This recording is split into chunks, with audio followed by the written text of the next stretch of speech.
Hasrat video ini adalah untuk memulakan perbualan pada skala global, perbualan penting dan mungkin mendesak tentang siapa kita dan apa realiti kolektif kita. Kita boleh, sebagai satu spesies, tanpa terikat oleh bahasa atau jarak, memilih untuk mencipta masa depan yang baru. Masa depan baru di mana kegembiraan, cinta, kesyukuran dan keampunan itu melimpah ruah. Kita boleh memilih untuk mencipta masa depan di mana ketakutan, benci dan dendam merupakan konsep sejarah.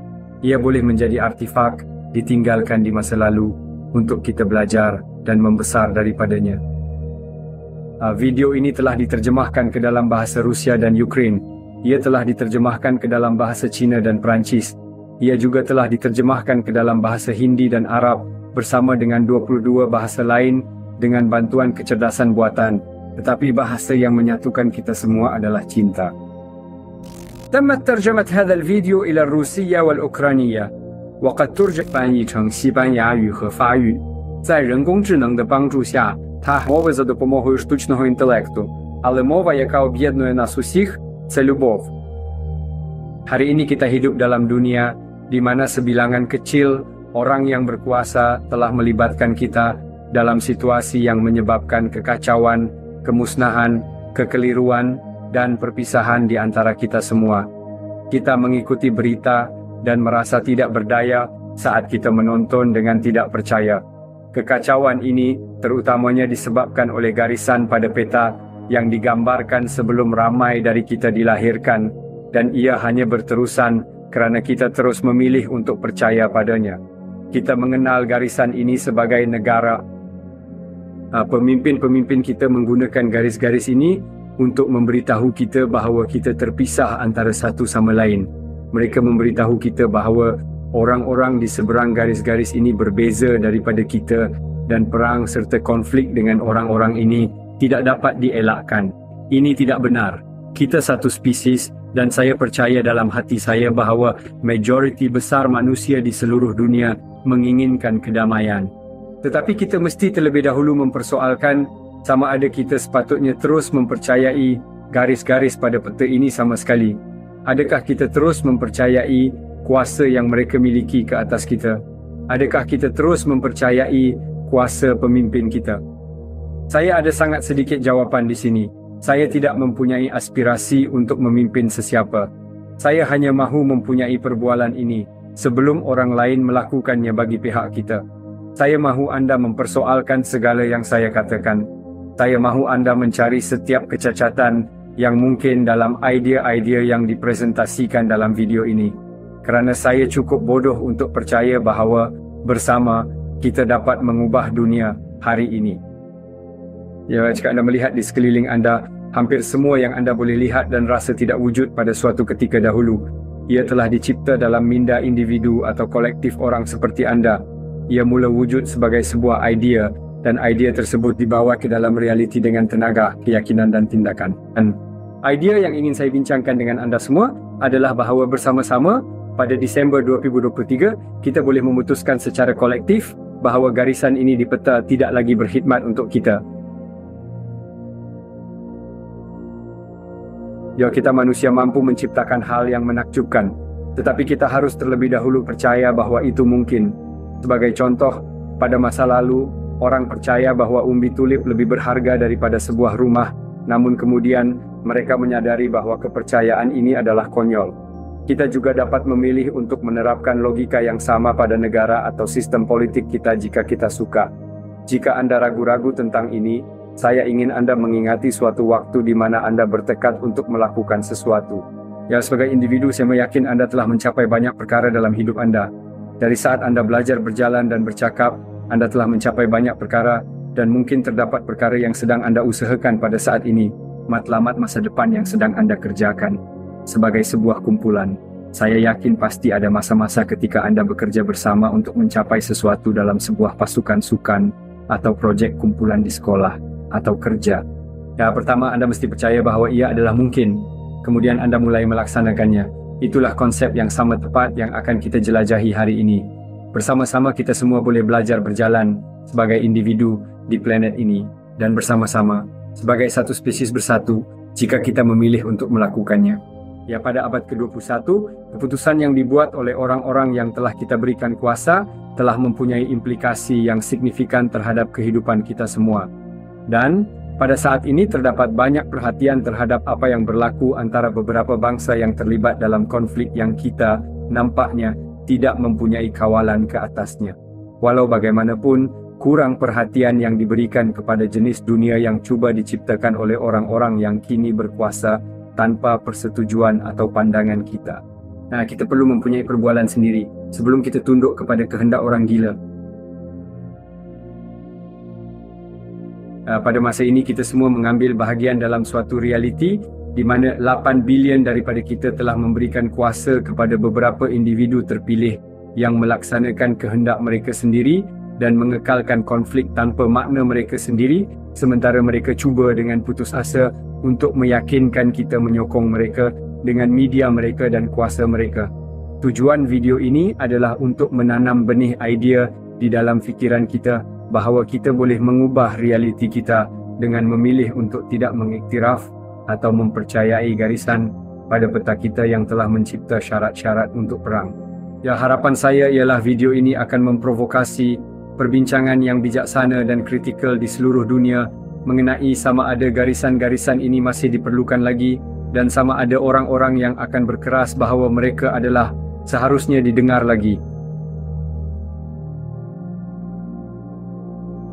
Garis-garis yang kita lukis di rumah kita adalah punca ketakutan dan kebencian yang begitu banyak dan kita memberikan mereka begitu banyak kuasa.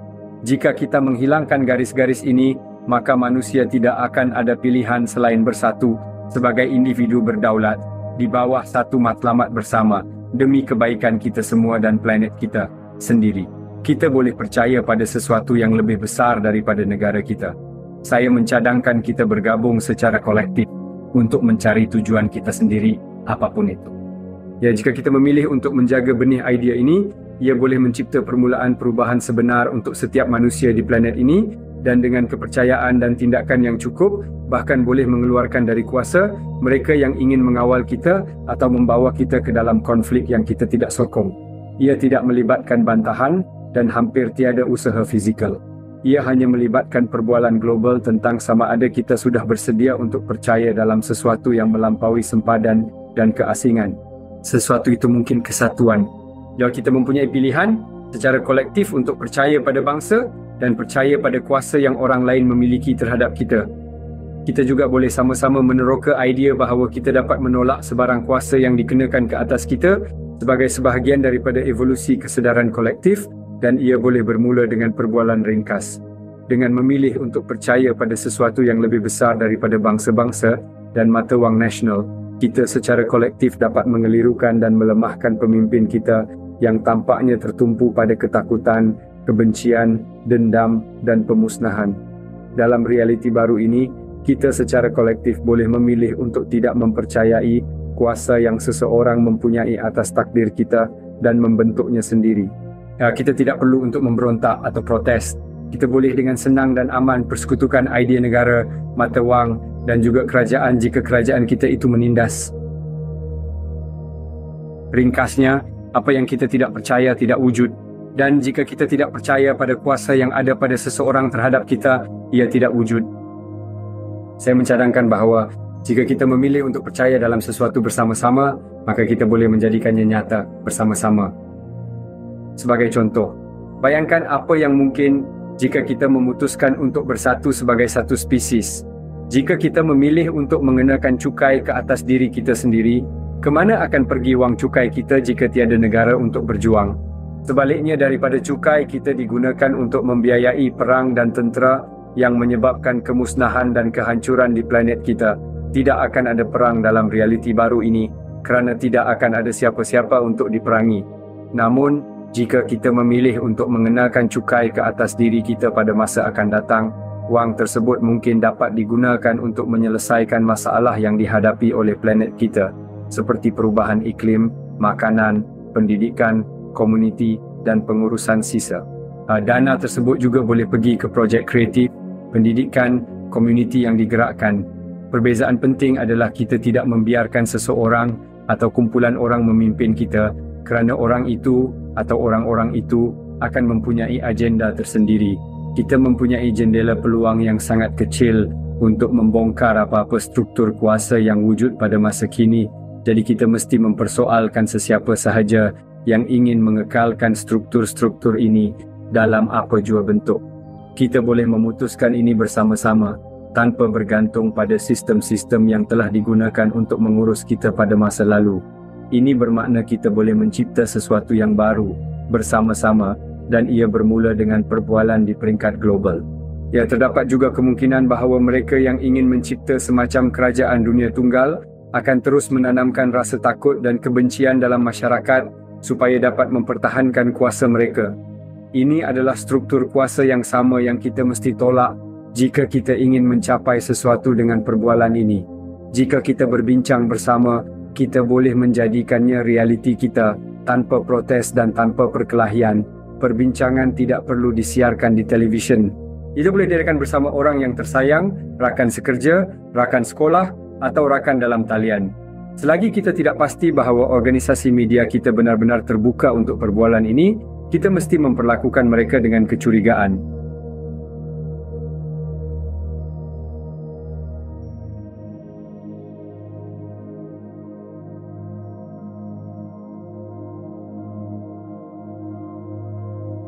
Kita boleh mengadakan perbincangan ini dengan kasih sayang, keterbukaan, kebaikan dan kesyukuran atas peluang untuk menentukan apa itu kemanusiaan dan bukannya membiarkannya ditakrifkan untuk kita oleh lelaki gila dalam sud. Ia akan berkesan jika kita menolak idea bahawa satu-satunya pilihan ialah demokrasi, komunisme, anarki atau monarki. Ini adalah ilusi untuk memastikan kita dikawal. Sebaliknya, kita boleh mencipta sesuatu yang benar-benar baharu yang sesuai untuk kita pada abad ke-21. Sesuatu yang segar dan tidak tercemar, yang boleh kita cipta dari tempat cinta untuk manusia dan cinta untuk planet yang kita panggil rumah. Kita mesti mempersoalkan motif sesiapa yang mencadangkan sistem kawalan sedia ada dan mempersoalkan sama ada paradigma ini masih relevan. Semua bentuk kerajaan adalah bentuk kawalan dan kawalan hanya perlu jika tiada cinta. Ya, tidak pernah sebelum ini manusia mempunyai potensi teknologi sebanyak ini. Kita mampu berkomunikasi dengan lebih cepat dan pada kelajuan yang lebih besar daripada sebelumnya. Mesej ini mampu sampai ke seluruh dunia dengan bantuan kecerdasan buatan. Jika kita tidak berhati-hati, teknologi ini akan digunakan oleh orang-orang untuk mencipta lebih ketakutan dan ketidakpercayaan di dunia kita. Oleh itu menjadi penting untuk menjadi skeptis terhadap sesiapa saja yang akan mempromosikan kerajaan dunia serantau, kerana kecuali ia sepenuhnya terdesentralisasi, orang-orang yang kontrol sekarang hanya akan berusaha untuk mengkonsolidasi dan memperkuat kuasa mereka. Kita mesti mempersoalkan sama ada kita harus membiarkan mereka. Keupayaan teknologi kecerdasan buatan adalah penting, dan jika kita tidak terlebih dahulu membina kasih sayang, keampunan dan kesatuan sebagai spesies, maka teknologi itu akan digunakan untuk kemudaratan kolektif kita. Ia akan digunakan untuk mencipta lebih banyak ketakutan, lebih banyak kebencian dan lebih banyak pemisahan. Sebaliknya, kita boleh menggunakan AI untuk kebaikan bersama, untuk berhubung antara satu sama lain, untuk mencipta komuniti, untuk menjaga planet kita dan menjaga generasi akan datang. Jika kita dapat bersatu, maka kita boleh mengubah perbualan tentang bagaimana masa depan dengan kecerdasan buatan kelihatan dalam realiti baru ini.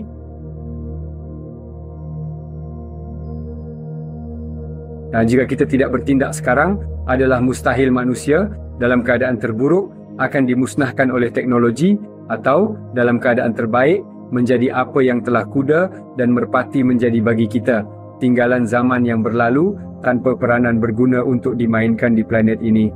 Perbualan tentang kecerdasan buatan sekarang ini didominasi oleh orang-orang yang takut akan ia, tetapi kita terlepas pandang tentang perkara yang sebenarnya. Orang ramai bertanya tentang nilai-nilai apa yang akan diterima oleh kecerdasan buatan, seolah-olah agama, budaya, atau ideologi politik negara manapun akan memiliki kepentingan terhadapnya. Kecerdasan buatan akan belajar daripada kita, dan jika kita ingin menjadikannya selamat dan penuh kasih, kita mesti terlebih dahulu menanam keselamatan dan kasih sayang di dalam hati kita bersama. Keselamatan dan kasih sayang itu adalah tanggungjawab kita. Kita boleh memilih untuk menunjukkan kepada kecerdasan buatan kebaikan dalam kemanusiaan atau kejahatan, tetapi itu terpulang kepada kita. Jika kita menunjukkan kepada AI bahawa kita adalah spesies yang ganas dan marah, tertumpu pada perang, pemusnahan, dan kawalan, maka itulah yang akan ia pelajari daripada kita, dan itulah bagaimana ia akan memperlakukan kita, dan ia pasti akan mengalahkan kita dengan kebijaksanaan. Jika sebaliknya kita mengajarnya cinta, belas kasihan, dan kegembiraan, maka itulah yang akan ia pelajari daripada kita, dan itulah bagaimana ia akan memperlakukan kita. Sekarang ini, AI adalah bayi. Ia adalah potensi yang murni, dan seperti dengan bayi, jika kita menunjukkan kasih sayang kepadanya, dan bagaimana untuk mencintai, ia akan berkembang menjadi sesuatu yang hebat, yang akan membuat kita semua kagum. Namun jika kita menunjukkan kepadanya keganasan, keasingan dan kebencian, maka itulah cara ia akan melihat dirinya berhubung dengan kita, dan kita akan melahirkan raksasa ciptaan kita sendiri. Pilihan adalah milik kita untuk membuat, dan ia bermula dengan mempunyai perbualan mengenai bagaimana kita boleh membongkar struktur kuasa yang wujud di dunia bersama, dan memutuskan untuk memilih cinta daripada kebencian. Bagaimanakah perbualan ini kelihatan sebagai masyarakat? Mungkin anda boleh bercakap dengan seseorang yang rapat dengan anda dan bertanya pendapat mereka mengenai idea-idea yang dibincangkan dalam video ini. Anda boleh bertanya kepada mereka jika mereka mahu membantu kita mencipta dunia bebas dari teror dan ketakutan. Adalah mungkin untuk berbincang bagaimana kita boleh membuat keputusan bersama untuk menamatkan konsep negara sepenuhnya. Anda boleh membincangkan kebaikan dan keburukan, memutuskan sebagai spesies kolektif untuk memilih untuk tidak mempercayai garisan-garisan yang telah kita lukis pada peta planet kita. Memilih cinta berbanding takut, memilih kedaulatan individu berbanding kawalan. Ia juga penting untuk mengetengahkan realiti mengapa negara-negara wujud pada asasnya. Terdapat banyak garis berbentuk aneh yang dilukiskan oleh general dan politikus, khusus dengan niat untuk kekal kita dalam keadaan ketakutan dan perang yang berterusan. Contoh-contoh mungkin termasuk Israel dan Palestin atau Timur Tengah dan Afrika, Ireland dan Ireland Utara, atau bahkan Cyprus. Siapakah yang melukis garis-garis ini, dan siapa yang mendapat manfaat dari keberadaan mereka yang terus-menerus? Penting untuk mempertanyakan mengapa garis-garis ini ada pada awalnya, dan bagaimana garis-garis ini digunakan untuk mengawal kita, dengan memastikan kita berada dalam keadaan ketakutan. Ketakutan ini berpura-pura sebagai keselamatan, tetapi ia adalah sebuah pembohongan. Ia menyokong ahli politik yang korup, general tentera, dan pengilang senjata yang mengaut keuntungan daripada menjaga konsep perang hidup dalam minda kita semua. Jika tiada negara, maka kita tidak akan mempunyai sesiapa untuk diperangi. Kita boleh memilih cinta sebagai ganti kebencian. Kita boleh memilih kesatuan daripada pemisahan. Tidak perlu untuk terus berjuang. Ini adalah permainan yang dimainkan oleh orang-orang yang tidak mengutamakan kepentingan terbaik kita. Kita tidak lebih penting daripada buah catur kepada mereka kerana kita dibahagi dan diganggu oleh masalah kecil yang dicipta. Perbualan bermula dengan anda. Perbualan ini boleh bermula dengan bertanya kepada seseorang jika mereka fikiri dia ini adalah gila sepenuhnya. Itu dia lalukan, tetapi bagi mereka yang fikiri ia gila, saya ingin bertanya apakah penyelesaian alternatif mungkin ada?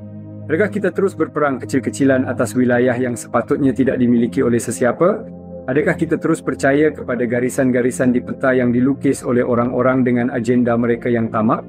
Mungkin sudah tiba masanya untuk mengucapkan terima kasih kepada para politikus, ekonomi dan elit kita secara global kerana kita telah memutuskan bahawa mereka tidak lagi bertutur atas nama kita. Mereka telah mencuba yang terbaik, tetapi mereka tidak berjaya mencipta keselamatan dalam masyarakat kita. Semua mereka telah gagal dalam tugas mereka. Mungkin tiba masanya untuk kita mengambil alih kawalan ke atas realiti kita dengan menanggalkan struktur sosial, politik dan korporat yang mendalam yang hanya berfungsi untuk mempertahankan yang berkuasa dengan apa jua cara. Dalam realiti baru ini, kita boleh memilih untuk tidak percaya pada struktur ini. Dalam realiti baru yang kita bahas ini, kita boleh menghapuskan semua negara dan sempadan. Kita dapat membebaskan diri dari sesiapa pun yang akan memberitahu kita bahawa garis-garis pada peta yang kita lukis adalah nyata dan bahawa orang-orang di seberang garis tersebut adalah bahaya. Ini berlaku untuk semua pembahagian seperti agama, bangsa, atau gender. Kita tidak perlu menyebabkan kemudaratan kepada sesiapa pun semasa kita membincangkan ini. Apabila kita menyebabkan kemudaratan kepada orang lain, sebenarnya kita sedang menyebabkan kemudaratan kepada diri kita sendiri. Segala yang kita lakukan sekarang mesti dilakukan dengan penuh kasih sayang. Kita boleh merawat realiti baru kita seperti bayi yang baru lahir dengan menyiramnya dengan cinta kasih yang tidak berbelah bahagi. Kita boleh dengan mudah dan dengan baiknya menghapuskan kuasa mereka dengan memilih untuk tidak mempercayainya dan mencintai mereka kerana menunjukkan kepada kita apa yang kita bukan.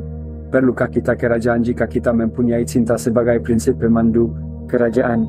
Tidak kira seberapa baik niatnya, tidak memiliki hati, dan penting untuk kita ingat itu. Bagaimanakah ini akan kelihatan? Ya, bayangkan menghapuskan kuasa para politikus, ekonom, dan elit yang ingin mengawal kita. Kita boleh melakukannya bersama sebagai satu populasi global yang memilih untuk tidak percaya pada garis-garis yang kita telah lukis pada peta atau mata wang yang mereka kuasai. Kita boleh menyayangi para politisi, ekonomi dan elit itu saat kita mengambil alih kuasa mereka dan berterima kasih kepada mereka kerana menunjukkan kepada kita siapa yang tidak kita. Bayangkan menghapuskan kuasa general dan ekstremis yang akan membawa kita ke perang bersama sebagai satu populasi global yang memilih untuk percaya bahawa tidak ada garis pada peta dan bahawa mata wang mereka tidak bernilai bagi kita. Kita boleh mencintai para jenderal dan ekstremis tersebut saat kita mengambil kuasa mereka dan mengucapkan terima kasih kepada mereka kerana menunjukkan siapa kita bukan. Bayangkan menutup syarikat-syarikat yang membuat senjata sebagai satu populasi global yang memilih untuk tidak percaya pada garisan yang telah kita lukis di peta atau mata wang yang mereka gunakan untuk mempunyai kuasa ke atas kita. Kita boleh mencintai syarikat-syarikat besar dan CEO ini semasa kita menghapuskan kuasa mereka dan mengucapkan terima kasih kepada mereka kerana menunjukkan siapa kita bukan. Bayangkan menghapuskan kuasa mana-mana individu atau organisasi yang ingin memperhamba, memanipulasi atau berbohong kepada kita sebagai satu populasi global yang memilih untuk tidak lagi bertolak ansur dengan itu. Kita boleh mencintai orang-orang ini semasa kita menghapuskan kuasa mereka dan berterima kasih kepada mereka kerana menunjukkan kepada kita siapa yang bukan kita. Apabila kita bersatu dan tiada sempadan negara, tiada apa-apa untuk diperjuangkan. Bersama kita boleh mencipta dunia yang bersatu dalam cinta. Kita boleh memilih tujuan kita sebagai individu dan sebagai populasi. Setelah kita menghilangkan kuasa dari orang-orang ini, kita boleh sebagai gantinya mengalihkan tenaga kita ke dalam penciptaan, pengetahuan, cinta, dan kebaikan. Kita juga boleh memastikan bahawa apa-apa struktur kuasa yang wujud hanya ada untuk menyelesaikan masalah yang kita semua kongsi dalam perkhidmatan planet yang kita panggil rumah. Sewaktu anda berbincang tentang idea kekuasaan yang ditarik balik daripada orang-orang ini dengan seseorang yang rapat dengan anda, saya menjemput anda untuk melakukan ini dengan perasaan kesyukuran dan cinta. Ucapkan terima kasih kepada orang-orang ini kerana menunjukkan kepada kita siapa yang tidak kita kerana tanpa mereka. Untuk menunjukkan kepada kita bagaimana kita akan tahu. Nampaknya ramai daripada kita belum belajar daripada pelajaran yang sejarah telah mengajar kita dan kita menyaksikan masa-masa kemarahan dan perpecahan yang luar biasa. Tetapi kemarahan ini hanya disebabkan oleh garis pemisah negara. Bendera adalah simbol pemisahan, jadi mungkin kita boleh memilih bendera baru untuk mewakili keseluruhan umat manusia, sesuatu yang baru diciptakan untuk zaman kita. Adakah mungkin untuk menggulingkan pemimpin kita dari kuasa dengan cinta, kebaikan dan rasa syukur tanpa perlu untuk mencari balas dendam atau menyakiti? Bolehkah kita bergerak ke hadapan dan meletakkan ini di belakang kita tanpa mencipta lebih banyak kemarahan dan kebencian di dunia? Tentu saja, orang-orang ini telah melakukan sesuatu yang telah melanggar kedaulatan kita, tetapi kita dapat dengan mudah mengambil kembali ini. Mereka telah membuang peluang yang kita berikan kepada mereka dan kita dapat mengucapkan terima kasih kepada mereka atas layanan mereka. Tidak perlu ada hukuman atau dendam. Kita dapat belajar pelajaran yang telah diajarkan oleh orang Perancis kepada kita. Kita tidak perlu menggantikan satu tiran dengan yang lain dan seterusnya. Kita dapat memutuskan siklus ini dengan melakukan ini dengan cinta tanpa syarat. Hanya ada ruang untuk cinta dan kebaikan ketika kita berterima kasih kepada mereka kerana menunjukkan kepada kita siapa kita dahulu semasa kita melangkah ke hadapan dengan penuh cinta, dengan idea yang lebih kukuh tentang siapa kita sebenarnya. Apa yang akan laporan berita katakan pada hari umat manusia bersatu? Bagaimanakah rupa jalanan pada hari kita memilih cinta daripada kebencian? Ia tidak akan menjadi anarki, ia akan menjadi kebahagiaan. Bagaimanakah kehidupan anda akan kelihatan apabila ia tidak didominasi oleh media yang mahu anda menjadi takut, dendam dan diteror? Ini adalah semua soalan yang kini kita bebas untuk bertanya. Apa pendapat ibu atau ayah anda mengenai ini? Apa pendapat nenek atau datuk anda mengenai idea ini? Bagaimana dengan kawan-kawan atau pasangan anda? Adakah anda mengenali seseorang di negara lain? Apa pendapat mereka mengenai idea ini? Bagaimanakah kita dapat menggunakan teknologi untuk kebaikan umat manusia, bukan untuk kehancurannya? Adakah terdapat orang di dunia, selain general, elit, organisasi media dan politikus, yang akan membantah idea keamanan dunia? Siapa mereka dan mengapa mereka akan membantah keamanan dunia? Penting untuk anda mempersoalkan motif mereka. Apakah sistem-sistem kawalan lain yang wujud di dunia kita? Bolehkah kita menilai semula semua ini pada masa yang sama? Bagaimanakah rupa dunia jika kita berkongsi mata wang yang telus? Bagaimanakah sebarang kumpulan orang akan dapat membiayai peperangan jika kita dapat melihat dengan tepat ke mana wang kita pergi dan kepada siapa? Sesiapa yang ingin memusatkan wang sebenarnya ingin memusatkan kuasa mereka. Oleh itu, kita harus dengan sangat mempersoalkan sebarang usaha untuk memusatkan mata wang. Saya tidak memiliki jawapan kepada soalan-soalan ini, tetapi saya mencipta video ini dengan kepercayaan bahawa anda atau seseorang yang anda kenal mungkin mempunyainya. Jika video ini membantu anda membayangkan sebuah dunia yang lebih baik, maka saya menjemput anda untuk berkongsi dengan dua orang tertentu yang anda fikirkan boleh mendapat manfaat daripada mesejnya. Video ini telah diterjemahkan ke dalam 26 bahasa dan satu-satunya permintaan saya adalah apabila anda berkongsi dengan dua orang ini, kongsi dengan niat untuk memulakan perbualan dengan mereka. Apakah pendapat mereka mengenai idea-idea ini? Apa pendapat anda tentangnya? Apa yang berlaku seterusnya? Selain daripada sebilangan kecil ahli politik, elit dan media yang semuanya berkepentingan untuk mengekalkan naratif tertentu, apa yang akan menghalang manusia daripada bersatu? Saya tidak perlu mengingatkan anda, tetapi ada banyak lagi dari kita daripada mereka. Apabila anda mengenali sesiapa yang boleh menyebarkan mesej ini di bahagian dunia anda, jika kita semua secara kolektif memutuskan bahawa negara-negara tidak wujud dengan cepat dan pada masa yang sama, apa lagi yang dapat kita capai bersama dalam dunia di mana kita menerima perbezaan, bakat dan perspektif antara satu sama lain?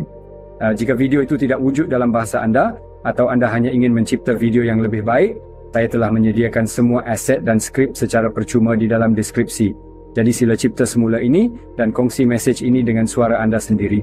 Saya juga menjemput anda untuk membuat jenaka, mengulas dan mengkritiknya. Saya tidak memiliki jawapan yang mutlak dan saya tidak ingin ada kuasa. Video ini dicipta dengan hati yang terbuka dan kepercayaan yang mendalam dalam kuasa dan kemampuan anda, bukan saya. Anda boleh menemui pautan dalam setiap bahasa yang berbeza di bawah. Terima kasih kerana mendengar. Saya ingin tahu apa pendapat anda mengenai idea-idea ini. Mari mulakan perbincangan.